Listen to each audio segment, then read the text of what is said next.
Friends, welcome to our channel. Karthika Deepam serial next ఎపిసోడ్లో ఏం జరగబోతోందో ఈ వీడియోలో చూసి తెలుసుకుందాం. తన నమ్మకాన్ని కోల్పోయిన దీప అసలేం జరిగింది అని తెలుసుకోవడానికి ఈ వీడియోని స్కిప్ చేయకుండా ఎండ్ వరకు చూసేయండి. అనసూయ దీపతో మాట్లాడడానికి జైలు దగ్గరికి వస్తుంది.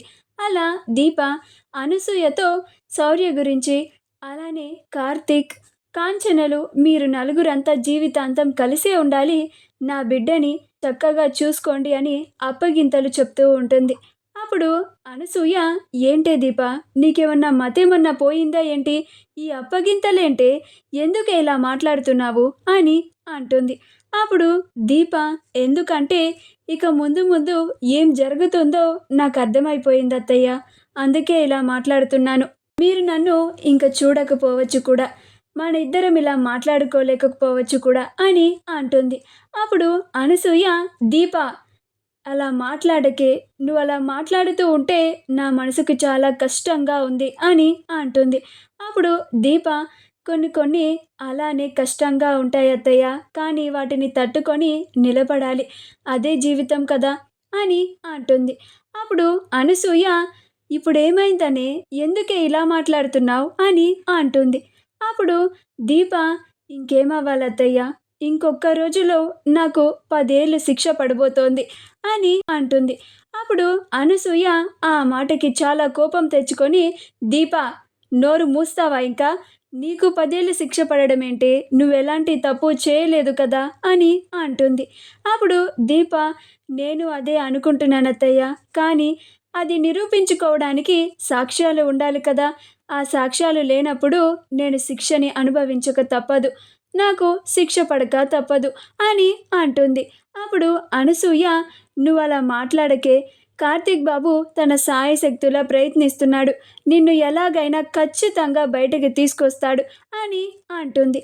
అప్పుడు దీప, మనం ఎన్ని ప్రయత్నాలు చేసినా కానీ ఆ జ్యోత్స్న మనకి ఛాన్స్ ఇవ్వదత్తయ్య, ఆ జ్యోత్స్న నాకు శిక్ష పడాలి అని కంకణం కట్టుకొని కూర్చుంది, నాకు ఎలాగైనా శిక్ష పడేలాగా చేస్తుంది కూడా, అలానే సాక్ష్యాలను కూడా తారుమారు చేసే ఉంటుంది, మనకి సాక్ష్యాలు దొరకనివ్వకుండా చేస్తుంది అని అంటుంది.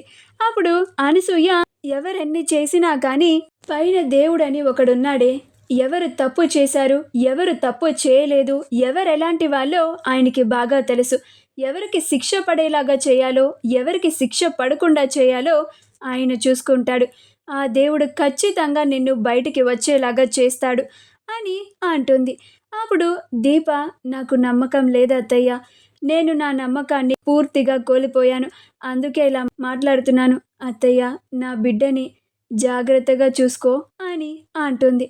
అప్పుడు అనసూయ, దీప నీకిప్పటికి చాలాసార్లు చెప్పాను అలా మాట్లాడొద్దు అని అంటుంది.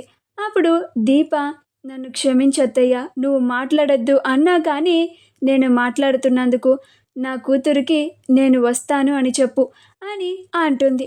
అప్పుడు అనసూయ, అవునే, నువ్వు ఖచ్చితంగా నిర్దోషిగా విడుదలై తిరిగి వస్తావు అని అంటుంది.